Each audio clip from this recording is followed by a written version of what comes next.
معزز محترم حاضرین مجلس، دینی اور اسلامی بھائیوں، پردہ نشین خواتین اسلام،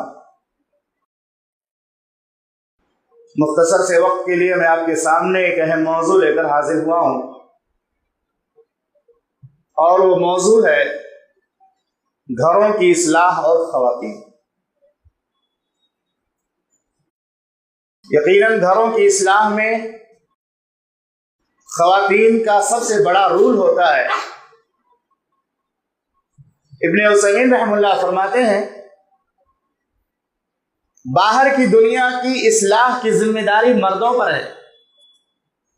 گھر سے باہر کے جو حالات ہیں، گھر سے باہر کا جو ماحول ہے، اس کی اصلاح کی ذمہ داری کس پر ہے؟ مردوں پر ہے۔ اور گھر کے اندر کی اصلاح کی ذمہ داری خواتین پر ہے، کیونکہ ان کا اصل مقام اور اصل جگہ وہ گھر ہے۔ اور گھروں کی اصلاح سے متعلق انشاءاللہ ہم 3 اہم باتیں پیش کریں گے۔ اگر ہر خاتون 3 بنیادی ذمہ داریوں کو ادا کرے جیسا کہ اسلام نے اس کو حکم دیا ہے، تو انشاءاللہ ہر گھر جنت نشان بن سکتا ہے۔ پہلی ذمہ داری بحیثیت بیوی، جب اس کا نکاح ہوتا ہے، کوئی شخص اپنی زوجیت میں اس کو لیتا ہے، تو سب سے پہلے بحیثیت بیوی اس کے اوپر ذمہ داریاں عائد ہوتی ہیں جب تک بچوں کی پیدائش نہیں ہوتی۔ پہلا قدم جب وہ گھر میں رکھتی ہے، کس حیثیت سے؟ بیوی کی حیثیت سے رکھتی ہے۔ کوئی شوہر شادی کر کے اپنے گھر میں لے کر اس کو جاتا ہے، اور بحیثیت بیوی اس کی سب سے پہلی ذمہ داری اور سب سے اہم ذمہ داری یہ ہے کہ وہ اپنے شوہر کی شکر گزار ہو، اپنے شوہر کی اطاعت شعار ہو، جائز امور میں اس کی تابع داری کرے، اس کا حکم مانے، اس کے حکموں کے مطابق زندگی گزارے، جب تک شوہر شریعت کے خلاف حکم نہ دے۔ کیونکہ محمد رسول اللہ صلی اللہ علیہ وسلم نے ایک مرتبہ صحابیات کو خطاب فرمایا اور ان کو نصیحت کرتے ہوئے فرمایا کہ میں نے دیکھا جہنم میں تمہاری تعداد سب سے زیادہ ہے، اکثریت جہنم میں عورتوں کی ہے۔ صحابیات نے محمد رسول اللہ صلی اللہ علیہ وسلم سے سوال کیا تھا، پوچھا تھا اللہ کے پیغمبر، عورتیں کثیر تعداد میں جہنم میں کیوں جائیں گی؟ تو اس وقت محمد رسول اللہ صلی اللہ علیہ وسلم نے 2 باتیں بیان فرمائی۔ پہلی بات تکفرن العشیر، عورتوں کے بارے میں پہلی بات جو بیان فرمائی محمد رسول اللہ صلی اللہ علیہ وسلم نے وہ کیا تھی؟ تکفرن العشیر، تم شوہروں کی ناشکری کرتی ہو۔ اللہ تعالی نے تمہارے شوہر کو جو مقام و مرتبہ دیا اس کی قدر نہیں کرتی ہو۔ اللہ رب العالمین نے فرمایا الرجال قوامون علی النساء بما فضل اللہ بعضهم علی بعض وبما انفقوا من اموالهم۔ مرد اور عورتوں پر قوام ہے، حاکم ہے، ذمہ دار ہے۔ تو ایک عورت کی ذمہ داری ہے کہ وہ جائز امور میں، جائز کاموں میں شوہر کی بات مانے اور اس کی شکر گزاری کرے۔ پہلا جرم جو اللہ کے نبی صلی اللہ علیہ وسلم نے بیان فرمایا عورتوں کا، جس کی وجہ سے وہ کثرت سے جہنم میں جائیں گی، تکفرن العشیر، شوہروں کی ناشکری کرتی ہے، وہ تکثرن اللعنہ، اور بہت زیادہ لعن طعن کرتی، چھوٹی چھوٹی بات پہ اس کا جنازہ اٹھے، وہ 4 کاندھے پر جائے، وہ مر جائے، ایسا ہو جائے ویسا ہو جائے۔ تو یہ 2 خرابیاں عورتوں میں پائی جاتی ہیں، اس کا تذکرہ محمد رسول اللہ صلی اللہ علیہ وسلم نے کیا۔ آج کل سماج میں یہی ہو رہا ہے، اکثریت عورتوں کی ایسی ہے کہ اکثر عورتیں کیا کرتی ہیں؟ اپنے شوہروں کا مقابلہ دوسروں سے کرتی ہیں۔ کوئی آدمی اس کے شوہر سے مالدار ہے تو اس کے بارے میں سوچیں گی، کوئی آدمی اس کے شوہر سے زیادہ خوبصورت ہے تو اس کے بارے میں سوچیں گی۔ یہ شکر گزاری نہیں ہے۔ شکر گزاری یہ ہے کہ جو نعمت اللہ نے تمہیں دی ہے شوہر کی شکل میں، اس کی قدر کرو، کیونکہ شوہر جب نہیں رہتا تب اس کی قدر معلوم ہوتی ہے۔ ایک شوہر اگر وہ دیندار ہے، اللہ سے ڈرنے والا ہے، تو اپنی شوہر کی جتنی وہ حفاظت کرتا ہے، جتنا وہ سپورٹ کرتا ہے، اس کے لیے جتنی وہ کوششیں کرتا ہے، دنیا میں کوئی نہیں کر سکتا۔ تو پہلی بات اللہ کے نبی صلی اللہ علیہ وسلم نے کیا بیان فرمائی؟ تکفرن العشیر۔ اور دوسری بات وتکثرن اللعنہ، لعن طعن بہت زیادہ کرتی ہے۔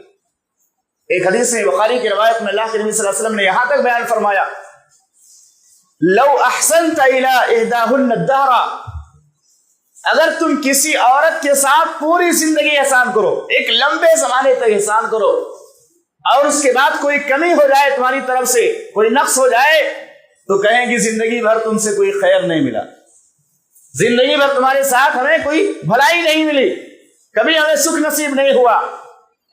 تو پہلی ذمہ داری، عورت اگر گھر کو جنت نشان بنانا چاہتی ہے تو اس کی پہلی ذمہ داری ہے شوہر کی شکر گزاری کرے، جو کچھ اللہ نے دیا اس کا شکر ادا کرے اور اپنے شوہر کی اطاعت کرے، فرما برداری کرے جائز کاموں میں۔ دوسری چیز، شوہر کے آرام اور آشائش کا خیال کرے۔ 8 گھنٹہ 10 گھنٹہ 12 گھنٹہ 14 گھنٹہ 16 گھنٹہ ایک شوہر روزی روٹی تلاش کرنے کے لیے تگودو کرتا ہے، جفا کشی کرتا ہے، محنت کرتا ہے، خون اور پسینہ بہاتا ہے، کتنے لوگوں کی باتوں کو برداشت کر کے گھر میں آتا ہے سکون حاصل کرنے کے لیے۔ گھر پہنچے تو اس کے کھانے پینے کا انتظام اچھا ہونا چاہیے، دل بھر کا تھکا ہوا ہے، اس کے لیے صاف ستھرا اور نرم گداز بستر ہونا چاہیے تاکہ آرام سے سو جائے۔ اور جب گھر پہنچے تو گھر پہنچتے اس کے سامنے شکایت کا پٹارا نہیں کھولنا چاہیے، تمہارے بھائی نے ایسا کہا، تمہاری بہن نے ایسا کہا، تمہاری ماں نے ایسا کہا، وہ تو ویسے ہی ٹوٹا ہوا ہے۔ آپ کے پاس وہ آتا ہے تاکہ آپ کے ذریعے اس کو طاقت ملے، آپ اس کو دوسرے دن کے لیے تیار کر سکو۔ اگر وہ روزانہ گھر میں آتا ہے اور روزانہ اس کو سکون نہیں ملتا تو ٹوٹ جائے گا، وہ ختم ہو جائے گا، اور اس کے کمزور ہونے میں، اس کے کمزوری لاحق ہونے میں نقصان کس کا ہوگا؟ اس کی بیوی کا نقصان ہوگا، کیونکہ وہی اس کی حفاظت کرتا ہے، وہ اس کی خبرگیری کرتا ہے۔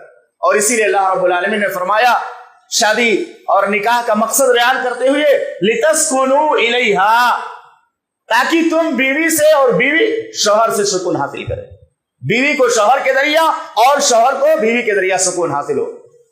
شوہر کی خوشی میں بیوی کی خوشی ہے اور بیوی کی خوشی میں شوہر کی خوشی ہے، دونوں ایک دوسرے کا احترام کریں، دونوں ایک دوسرے کے حقوق کو ادا کریں، جیسے بیویوں پر ذمہ داری ہے ایسے شوہروں پر بھی ذمہ داری ہے، اس کی قدر کریں، اس کی عزت کریں۔ اور اسی طرح سے بحیثیت بیوی اس کی تیسری ذمہ داری یہ ہے کہ وہ شوہر کے والدین کا احترام کرے، شوہر کے والدین کی عزت کرے، جیسے وہ یہ چاہتی ہے کہ میرے والدین کی عزت شوہر کے گھر والے کریں، شوہر ہمارے گھر والوں کی عزت کرے، ہمارے ماں باپ کی عزت کرے، تو ایک بیوی کی بھی ذمہ داری ہے کہ وہ شوہر کے ماں باپ کا احترام کرے اور ان کی عزت کرے، اور یہ سوچے کہ شوہر کی جنت اس کے ماں باپ ہے اور میری جنت میرا شوہر ہے۔ شوہر کی جنت کون ہے؟ اس کے ماں باپ ہیں۔ اگر وہ ماں باپ کو ناراض کر کے دنیا سے جائے گا تو جنت سے محروم ہو جائے گا۔ شوہر کی جنت اس کے ماں باپ ہے اور میری جنت میرا شوہر ہے۔ میں شوہر کو خوش کروں گی، اس کے حکم کے مطابق جائز طریقے سے زندگی گزاروں گی، اس کی خبر جو ہے اس کی خدمت کروں گی تو جنت ملے گی۔ اور اسی طرح چوتھی بات شوہر سے متعلق، یعنی بحیثیت بیوی چوتھی ذمہ داری اس کی یہ ہے کہ وہ شوہر کی حوصلہ افزائی کرے۔ کاروبار میں خسارہ ہو جائے، تجارت میں نقصان ہو جائے، رزق میں کمی ہو جائے، معاشی تنگی آ جائے تو اس کی حوصلہ افزائی کرے، اس کی ڈھارس بندھائے۔ جیسے خدیجہ رضی اللہ تعالیٰ عنہ نے محمد رسول اللہ صلی اللہ علیہ وسلم کو تسلی دیتے ہوئے فرمایا تھا، اللہ کی قسم اللہ آپ کو ضائع نہیں کرے گا، آپ جو ہے بے کسوں کی مدد کرتے ہیں، غریبوں کا تعاون کرتے ہیں، محتاج لوگوں کا جو ہے آپ خیال رکھتے ہیں کبھی بھی، اور آپ ہمیشہ صلہ رحمی کرتے، کبھی اللہ آپ کو ضائع نہیں کرے گا۔ تو اسی طرح سے شوہر کی حوصلہ افزائی بھی ہونی چاہیے۔ اور بحیثیت ماں اس کی پہلی ذمہ داری یہ ہے کہ وہ اپنے عقیدے اور اپنے عمل کی اصلاح کرے، ایک مومنہ اور موحدہ بن کر زندگی گزارے، توحید کی دولت اس کے پاس ہو، ایمان کی دولت اس کے پاس ہو، اور اس کے ساتھ ساتھ دین کی بنیادی تعلیم اس کے پاس ہو۔ دین کی بنیادی تعلیم اس کے پاس اگر نہیں ہوگی تو بچوں کا حق ادا نہیں کر سکتی، بچوں کی تربیت نہیں کر سکتی ہے۔ اسی لیے محمد رسول اللہ صلی اللہ علیہ وسلم نے فرمایا، طلب العلم فریضۃ علی کل مسلم، علم دین کا حاصل کرنا ہر مسلمان پر فرض ہے، اس میں مردوں کے ساتھ عورتیں بھی شامل ہیں۔ تو اپنا عقیدہ اور اپنا عمل درست کرے، موحدہ اور مومنہ زندگی گزارے تاکہ بچوں کے لیے آئیڈیل بن سکے، حجاب کا اہتمام کرے تاکہ بچوں کے لیے نمونہ بن سکے اور اپنے گھر کو دینی ماحول میں ڈھال سکے۔ اس کے پاس بنیادی علم اگر ہوگا تبھی وہ بچوں کی صحیح تربیت کر سکتی ہے۔ قرآن و سنت کی بنیادی اور ضروری معلومات اس کے پاس اگر نہیں ہوگی، وہ صرف عصری علوم کے اندر مہارت رکھتی ہوگی، اللہ کو نہیں پہچانتی ہوگی، محمد رسول اللہ صلی اللہ علیہ وسلم کو نہیں پہچانے گی، آخرت کا عقیدہ اس کے پاس مضبوط نہیں ہوگا تو اصلاح نہیں کر سکتی ہے۔ اسی طرح سے بچوں کی تربیت وہ 3 سال سے شروع کر دے۔ 2.5-3 سال کی عمر جب بچے کی ہوتی ہے، جب بچہ بولنے لگتا ہے، اس وقت سے لے کر کے تقریباً 7 سال کی عمر کا ماہرین نفسیات نے تذکرہ کیا۔ ماہرین نفسیات جو بچوں کی نفسیات کے ماہر، انہوں نے اپنی کتابوں میں لکھا ہے کہ یہ جو عمر ہوتی ہے 3 سے لے کر 7 سال یا 9 سال تک کی عمر، یہ بالکل شیشے کے خالی گلاس کی طرح ہوتی ہے، جو رنگ بھر دو اسی رنگ میں نظر آئے، جو رنگ بھر دو اسی رنگ میں نظر آئے۔ یہ زندگی نہ ہوئی کانچ کا گلاس ہوا۔ بچوں کو دیندار بناؤ گی تو گھر جنت نشان بنے گا، بچوں کی تربیت کرو گی تو گھر کے اندر سکون آئے گا۔ تو بچوں کی تربیت بچپن سے کرنا ہے، یہ نہیں کہ 10-12 سال کے ہو جائے اس کے بعد مولانا صاحب کے پاس بھیج دو، مدرسے میں بھیج دو اور کسی جامعہ کے اندر بھیج دو اور کہو کہ استاد جو اس کو پڑھا کر ٹھیک کر دے گا۔ وہ جب مضبوط ہو جاتا ہے اور جب وہ پختہ ہو جاتا ہے، اس کا ذہن و دماغ جب جو ہے بہت غلط چیزوں سے بھر چکا ہوتا ہے، اس کے بعد اس کی اصلاح ممکن نہیں ہوتی ہے۔ اس لیے بچپن میں اس کی اصلاح کرنی چاہیے، 3 سال کے بعد ہی سے کوشش کرنی چاہیے۔ 5-6 سال کی عمر کے جب بچے رہیں تو ان کو برائیوں سے بچانا، اچھی چیزوں کی تعلیم دینا، یہ ہماری اور آپ کی ذمہ داری ہے۔ 10-12 سال کا انتظار نہیں کرنا ہے۔ اسی لیے آپ نے دیکھا ہوگا کہ محمد رسول اللہ صلی اللہ علیہ وسلم نے عبداللہ ابن عباس رضی اللہ تعالیٰ عنہ کی تربیت کی بچپن کی عمر میں، عمر ابن ابی سلمہ رضی اللہ عنہ کی تربیت کی بچپن میں، اسی طرح سے ابن عمر رضی اللہ تعالیٰ عنہ کی تربیت کی بچپن کی عمر میں۔ جو صحابہ کرام کم عمر میں تھے، کم عمر کے صحابہ کرام کی آپ نے کس طرح تربیت کی، بچپن میں کیسی کیسی باتیں ان کو سکھائیں۔ حسن اور حسین رضی اللہ تعالیٰ عنہ، ان کی بھی آپ نے بچپن سے تربیت کی۔ بڑی تفصیلی جو ہے باتیں ہیں، میرا اشارہ میں کرنا چاہتا ہوں کہ بچپن سے ہی بچوں کو نیک بنانے کی کوشش کریں گے تو گھر کے اندر اصلاح ہوگی، کیونکہ گھر کی اصلاح اسی وقت ممکن ہے جب شوہر خوش ہو، شوہر کا جو ہے دل نہ دکھے، شوہر کو گھر میں سکون ملے، بچوں کو اچھی تربیت ملے۔ اور اسی طرح سے بچوں کی تربیت سے متعلق یہ بات بھی ضروری ہے کہ اگر کوئی خاتون یہ چاہتی ہے کہ میرے بچوں میں بہت زیادہ ضد اور ہر دھرمی پیدا نہ ہو، بچوں کے اندر بد زبانی پیدا نہ ہو، بچوں کے اندر بد اخلاقی پیدا نہ ہو، تو بچوں کے سامنے اپنے شوہر کی بے عزتی نہ کرے۔ بچوں کے سامنے شوہر کی انسلٹ اور بے عزتی کرنے سے بچوں کے دل سے باپ کی وقار ختم ہو جاتی ہے، اس کا مقام و مرتبہ ختم ہو جاتا۔ یہی حال خواتین کا بھی ہے۔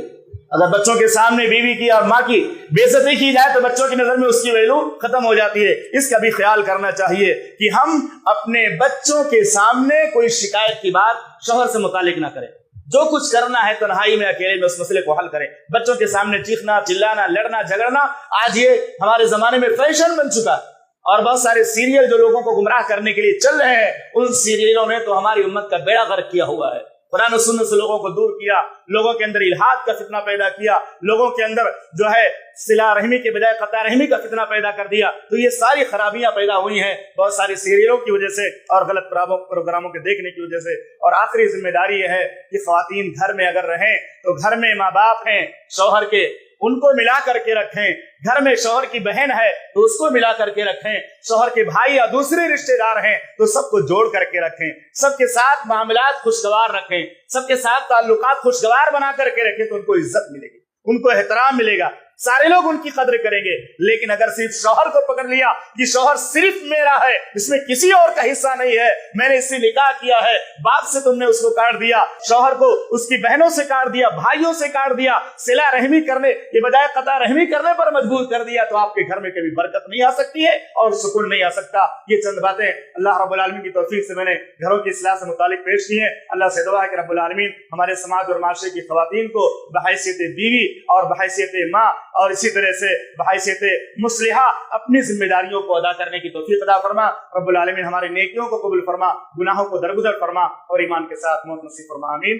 صلی اللہ علیہ نبی کریم۔ السلام علیکم۔ ایسے ہی فائدہ مند اسلامک ویڈیوز دیکھنے اور منہج سلف پر کتاب و سنت کی تعلیمات کو عام کرنے میں ہمارا تعاون کریں تاکہ آپ کے لیے ذریعہ نجات، جنت کے حصول کا سبب، ساتھ ہی مال میں برکت و اضافے کا ذریعہ بھی بنے، آمین۔ جزاک اللہ خیرن۔